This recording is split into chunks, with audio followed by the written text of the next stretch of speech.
ฟังนิทานพี่น้องเอ้ยมื้อนี้สิมาบอกนิทานเขมรให้ฟังว่าใต้สมองของเพิ่นมีหยังไว้สอนลูกสอนหลานซะเด้อมื้อนี้ผู้ข้าก็ได้สิมาเว้านิทานเขมรสำหรับคนที่บ่เคยได้รับฟังหรือผู้ที่สนใจในนิทานพื้นบ้านโดยเฉพาะนิทานอาเซียนซึ่งผู้ข้าสิทยอยเว้าให้ฟังนะแต่มื้อนี้ก็สิเอาเรื่องของทางประเทศเขมรมาเว้าให้ฟังก่อนเรื่องของกงเฮียนพี่น้องเอ้ยกงคือสื่อของคนนะเฮียนถ้าแปลตามตรงก็คือผู้กล้าหาญกงเฮียนถ้าแปลตามตรงก็คือบักกงผู้กล้านะบักกงนี่เป็นคนโชคดีเด้อมีเมียอยู่2คนส่วนเรื่องราวสิเป็นจังไดก็ขอเชิญท่านรับฟังนะครับ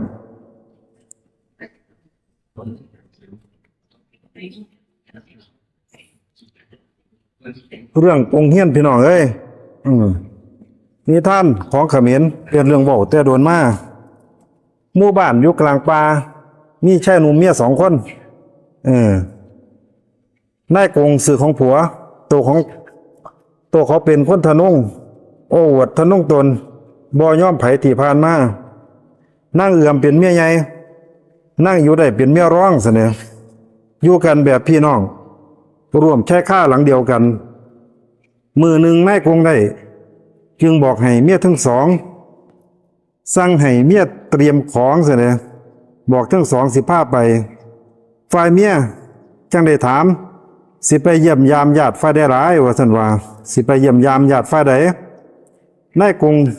จังตอบไปซะเนี่ยบ้านของแม่ที่จากมาล่ะน้องเอ้ยว่าซั่นว่าฝ่ายเมียจังบอกว่าเห็นเขาว่าที่ในป่าตอนนี้มีเสือมางัวกล้วยว่าถูกฆ่าตายบ้านนี้บักกงตวาดใส่ซะเนี่ยไล่ให้ไปอย่ามาถามว่าซั่นว่าคนเว้ามักใส่ความเรื่องบ่จริงก็ว่าไปว่าซั่นว่าเมียจ้องต้องเฮ็ดตามเด้อพี่น้องเอ้ยถึกผัวคู่ซั่นนะเราเป็นเผด็จการได้ผัวเราก็ได้เมื่อถึงมื้อจะพากันไปซะเนี่ยบ่ไว้พอได้ถึงป่าใหญ่พี่น้องเอ้ยสมคำล่ำลือเห็นอีหยังแล่นเข้ามาว่าซั่นว่าคำสาคำลือแน่เบิ่งหูว่าเสือกินเนื้อแล่นมาหานายกงบ่รอซ่าแล้วพี่น้องเอ้ยหาที่หลบอย่างเร็วไว้ซะเนี่ยต้นไม้ใหญ่ต้นไม้ที่มีโกนบักกงได้หลบเข้าไปซะเนี่ยปล่อยเมีย2คนไว้สู้กับเสือตามลำพังโตสั้นหน้าซีดเซี่ยวบ่มีเลี้ยวบ่มีแรงซะแล้วบักกงก็ได้ญาติหลาย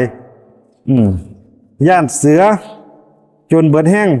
บ่กล้าแนมญาติเสือมาหาซะเนี่ยปองรับตาพี่น้องเอ้ยฝ่ายเมียร่วมกันสู้จำต้องสู้จังไปหาซะเนี่ยหนีก็หนีบ่ได้แล้วพี่น้องเอ้ยมันจวนตัวแล้วจับได้ทอนไม้มาสู้กับเสือจนเสือตายบาดนี้ฝ่ายผัวพอมื่นตาซะเนี่ยแนมเห็นว่าเสือนอนตายออกมาจากโคนไม้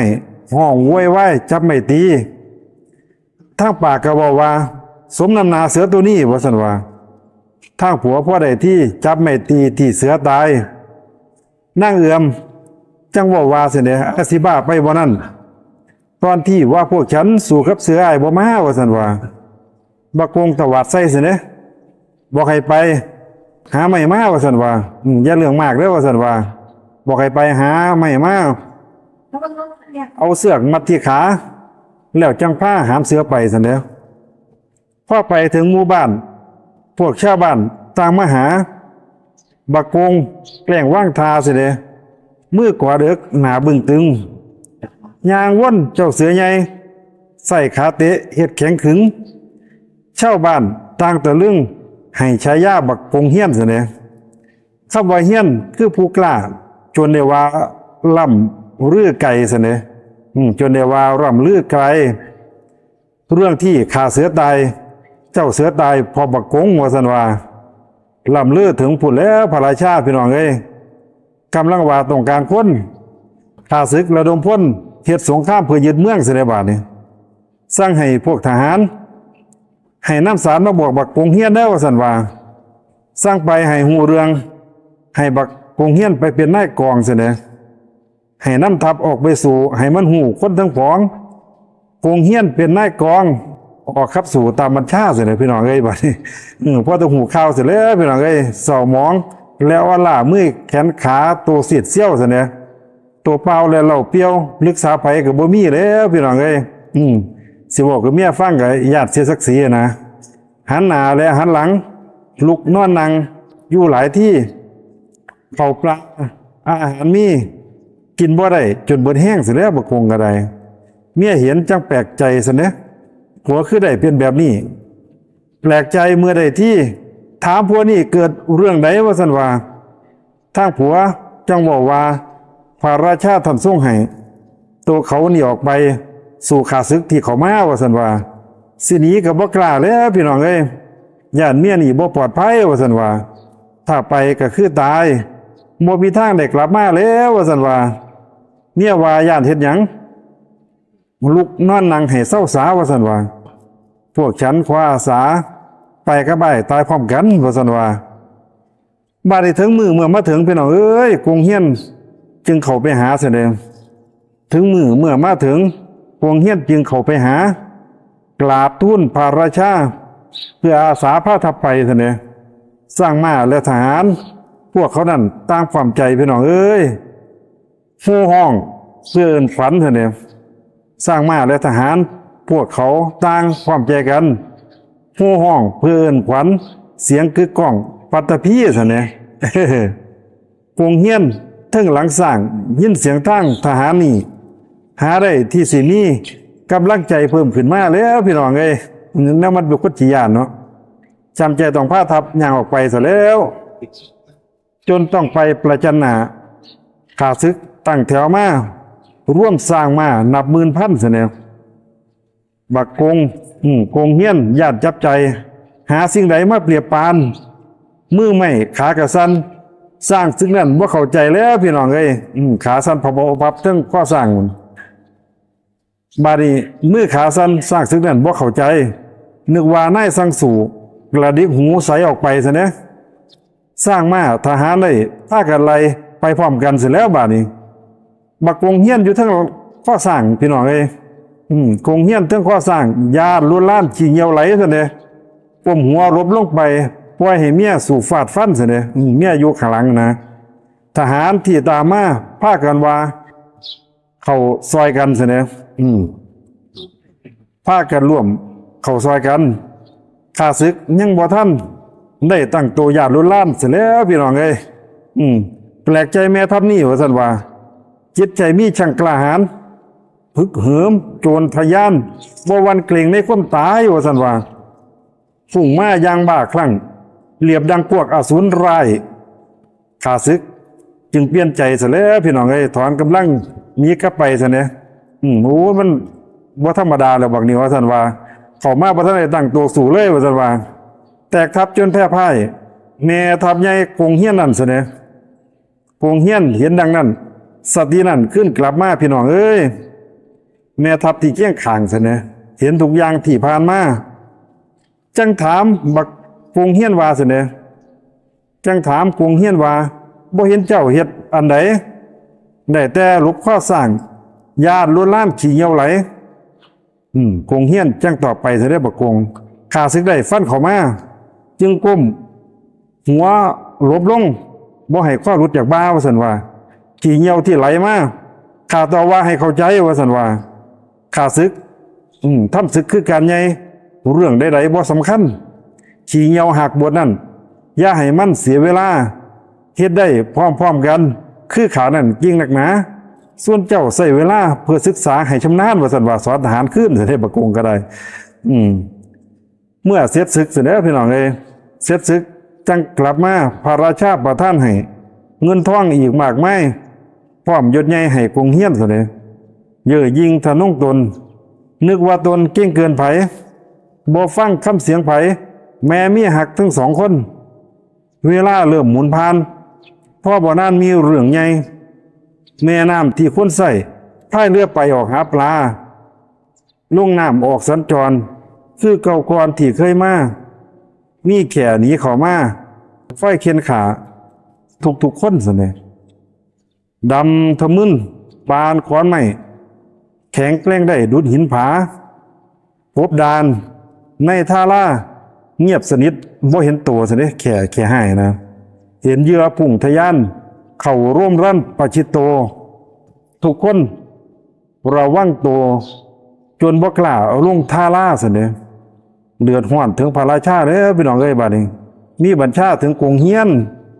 บอกไปเว้าถึงเรื่องฝ่ายกรุงเฮียนรับบัญชาซะเด้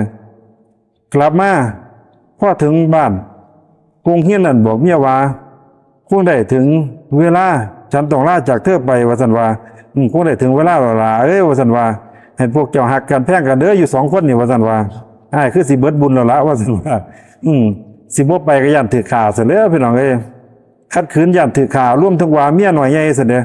บ่ได้ฆ่าผู้เดียวแล้วคันฆ่าสมัยแตะก่อน7สัวขวดพี่น้องเอ้ยขัดคำสั่งพระราชาซะเด้อคัดขืนก็ย่านถูกฆ่ารวมทั้งว่าเมียน้อยใหญ่ซะเด้อถึงมือย่างออกไป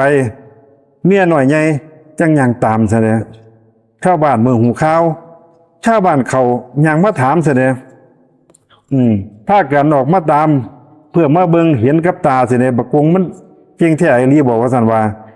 ชาวบ้านพอได้ยินข่าวพาแตกลังวุ่นๆมาแล้วพี่น้องเอ้ยปาสิว่าเบิ่งแข่งเรือยาวนั่นเนาะ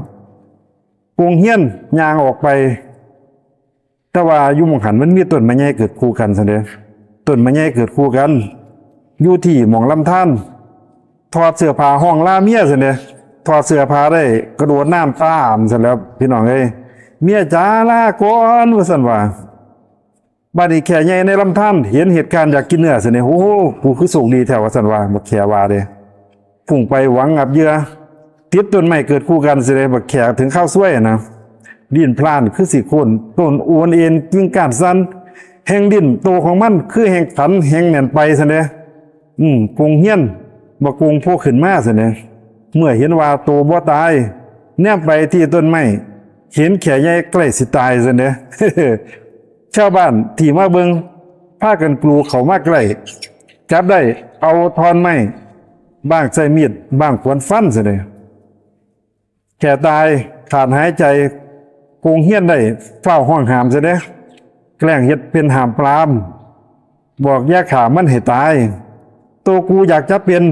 ให้คนเห็นว่ากูกล้าว่าซั่นว่าบ่มีไผสิมาเก่งเกินข้านั่นบ่มีว่างมาดเฮ็ดแข่งขันว่าตัวนั้นเก่งเหลือที่ซะแน่เฮ็ดโตเป็นคนดีได้เข้าเฝ้าพระราชาซะแน่เพิ่นจังมอบของขวัญให้รางวัลกับกรุงเฮียนยศถาจังได้เลื่อนยศศักดิ์ใหญ่แต่นั้นมาซะแน่นิทานในเรื่องนี้ให้ข้อคิดกับเฮาว่าบุญภาวาสนาคนเกิดมาบ่สำคัญบางคนบ่เฮ็ดใด